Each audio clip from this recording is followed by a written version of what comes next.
Congress refused to fund a wall, so the president announced today that he plans to send the military to guard America's border with Mexico. The announcement was sparked by a convoy of more than 1,000 Central Americans that has been making its way through Mexico toward this country. Mexico's government claimed on Monday to have broken up the convoy and deported 400 people in it. But the people who are actually running that convoy say otherwise. One of them told BuzzFeed, quote, "Don't be fooled. The government isn't disbanding it. It's conceding its participants' right to apply for asylum without traveling in the shadows." Either way, we have no reason to trust the good intentions of the Mexican government. In 2017, the Mexican Foreign Ministry published a video encouraging Mexican citizens to break American immigration law. It advised them not to open their doors to federal authority. It told them to hide the fact they're there illegally. And it was not the first time the Mexican government has done this. In 2004, the government printed and distributed more than 1.5 million pamphlets telling Mexicans how to enter this country illegally and live here without being detained. It even had tips on what clothes to wear while crossing a river, presumably the Rio Grande. Recently, Mexico filed an amicus brief protesting Texas's anti-sanctuary city bill. The Mexican foreign minister has called for illegal aliens in this country to receive legal status and has denounced the border wall as, quote, a hostile act. Hostile? Mexico is the hostile power here. Just today, former Mexican President Vicente Fox tweeted that Donald Trump is, quote, enemy number one of Mexico. He then retweeted someone else who suggested that if a dispute does happen, Trump will, quote, probably give back the state of California. The implication, of course, is that Mexico really owns California. In a 2017 poll, 65% of Mexicans said they viewed the United States unfavorably. 42% viewed America very unfavorably. None of this should be confusing or a surprise. Rather than fix its own problems, which are serious, the Mexican government instead imports them north to this country. It gets angry if we even hinder that process in any way. Mexico is, in fact, using the United States as an outlet for its poor. It's using our government as its welfare system. Democratic Senator Dianne Feinstein said that out loud back in 1993. She wouldn't say it today, but it's still true. Mexicans in this country sent home more than $26 billion in the first 11 months of 2017, the highest amount ever. Remittances are one of that country's biggest sources of foreign cash, bigger even than oil exports, and that's saying a lot. The Mexican government is a corrupt kleptocracy whose economy is based on oil, drugs, and remittances sent from its functional northern neighbor. That would be us.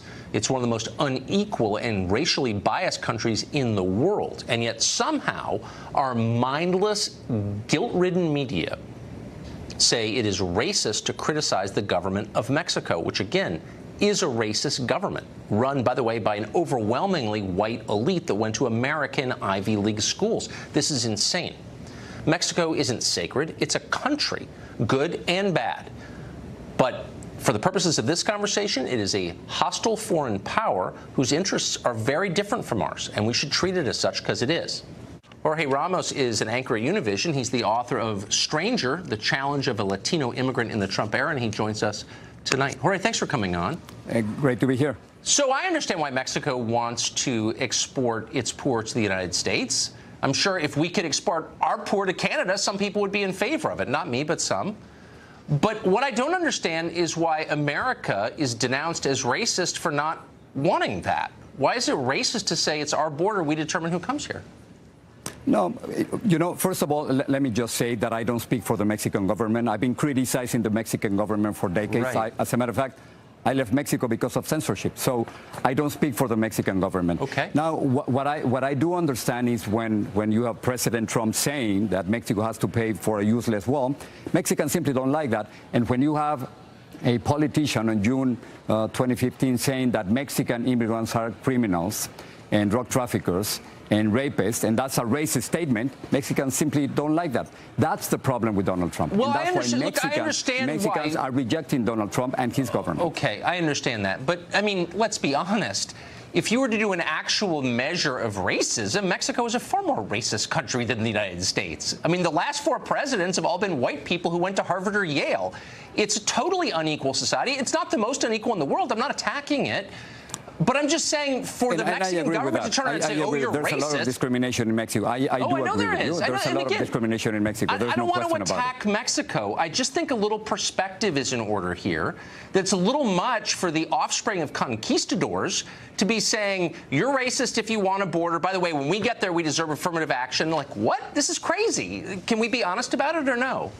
I think we can be honest about it. And yet there's discrimination here in the United States, and there's also discrimination in Mexico. Absolutely. Now, the United States does have the right to a border, a secure border. I have absolutely no problem with that. But I don't think that bringing the military to the border is the right solution. I think it's going to be a monumental waste of time and resources, the same as building this useless wall between both countries. I think what we really need is a legal system, a legal immigration system that works, and it isn't working right now.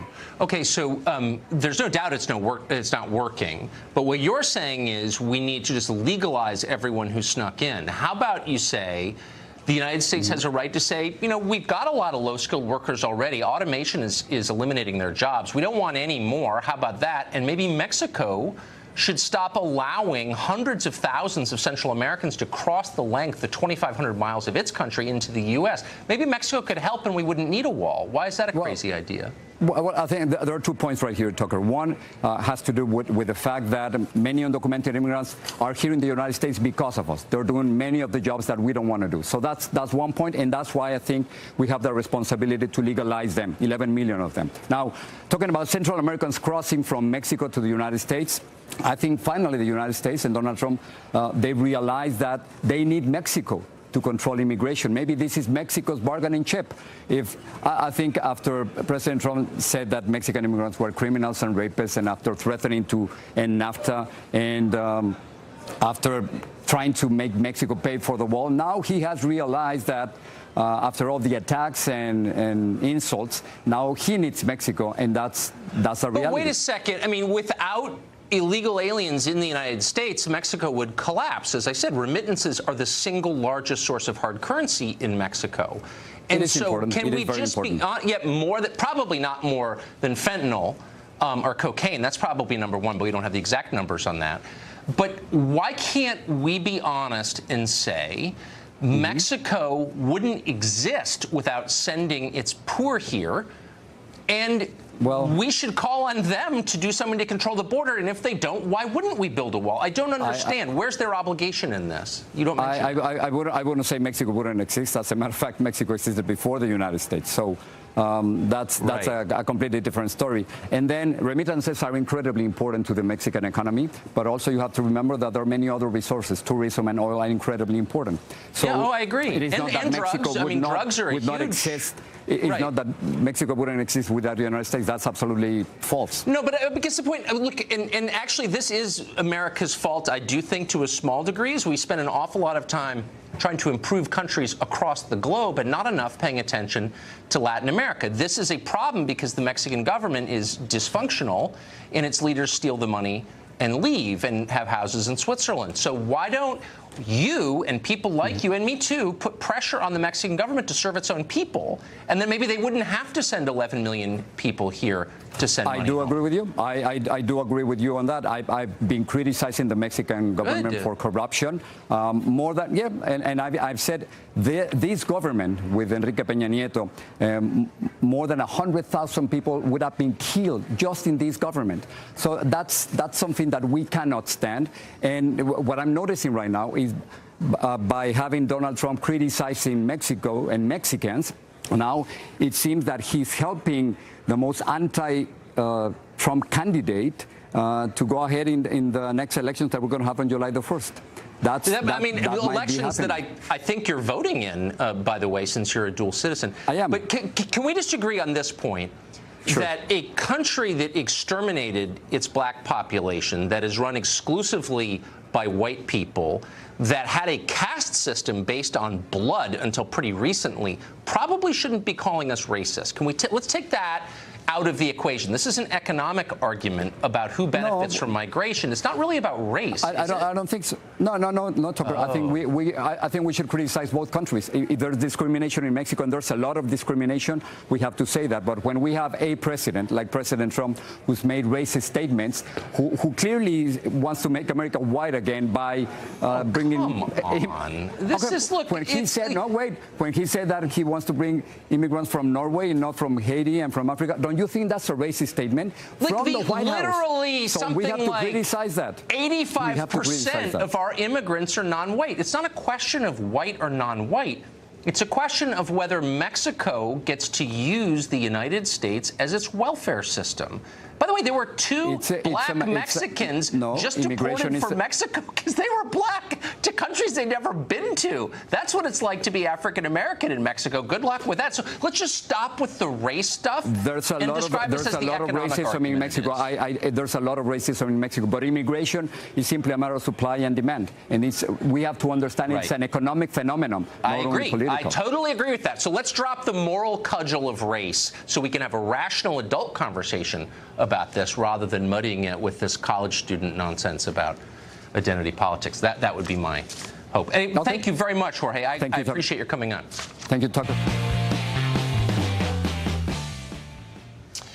Well, as you heard in our last conversation, the conflict over the caravan pushing north from Mexico to the United States is really about economic supply and demand. And yet over on CNN, this is being framed as a narrative of racial conflict. Last night, Aaron Burnett said this.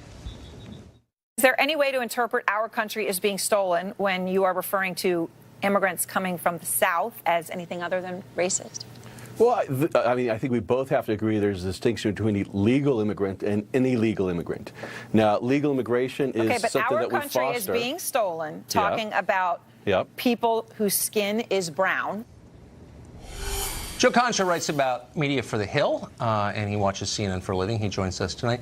Joe, watching Aaron Burnett, who I think of as sort of reasonable, actually, not one of the crazier people on CNN, read that question off a card. I don't know the answer, but it suggests these are being written for her to fit a storyline that they are pushing that is very far from reality. I was surprised to hear Aaron Burnett say that, Tucker. I used to go on her show quite often. I have a pretty high opinion of her as being one of the better journalists over there. And to look at this through a racial prism, right? I mean, you worked there before. But the fact that the argument isn't being presented that this could possibly be, and I know this is really far out there, maybe a homeland security issue or one pertaining to rule of law in this situation. And it seems like we always seem to go to the president's motives too much, or we try to guess them. And it usually skews towards something sinister like race. And, what can you say? There's another side to this story as well that's rarely presented in terms of the bias of omission that we don't hear about very often. And that is, and I think maybe you've brought it up once or twice, but it certainly isn't a traditional media narrative. And that is, what if I'm an American citizen and I want to go into another country illegally, like Mexico? And the reason why I'd bring up that narrative if I work in journalism is because oftentimes President Trump's immigration policy is deemed as cruel, is deemed as not opening our arms to the rest of the world. But what does the rest of the world do if I want to go there illegally? So I looked up Mexico as an example. It's a felony if you enter their country illegally and are caught. You get 2 years in prison up to.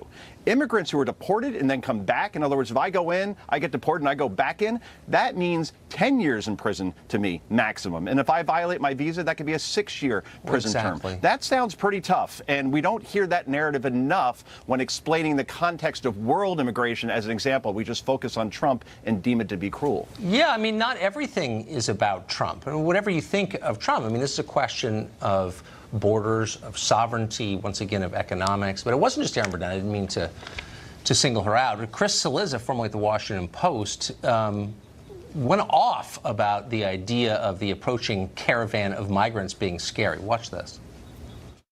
I think he's presenting this group of people in sort of a Mad Max Beyond Thunderdome way. They're riding these Jeeps and they're coming to pillage. Yeah. They've got maces and they're coming to get us. That mental image works. I mean, again, that's another person I sort of like over at CNN. But let's be honest, the people commenting on this live in neighborhoods whose demographic mix hasn't changed from 1960. They don't bear any of the burden of the mass demographic changes that have taken place. And so to deride anyone who's concerned about it as a nutcase seems a little much. Yeah, and Chris was with the Washington Post. Now he's solely at CNN as their editor at large, and he's there to give colorful opinions. I'm not really going to knock him too much because that's what he's paid to do, to be provocative, and we're talking about him, so yay. But I saw another example recently, and it was Jim Sciutto. And well, let me stop you right there, because I actually have tape of that, and let me say that Sciutto. Wow, you got a lot of tape. Well, I mean, there's something about this that gets me, because look, I've spent a lot of years of my life going on shows and sort of giving my opinion. You can dismiss them if you want. But if you're a network reporter who is, in fact, also a former Obama political appointee who's got a transparent agenda, it's dishonest. So here's Jim Sciutto as one example. Watch this. When you read these tweets and the language that the president uses about immigrants, I mean, demonizing immigrants, I mean, I would say dog whistle, but there's really no dog whistle here because it's like a bullhorn. Shouldn't it be in the Chiron former Obama political appointee when he talks like that? Yeah, I don't know what the statute of limitations are on those things. You know, for instance, Fox News has Karl Rove, but again, Karl is. Yeah, but he's not covering the White network. House. Right. No, I get it.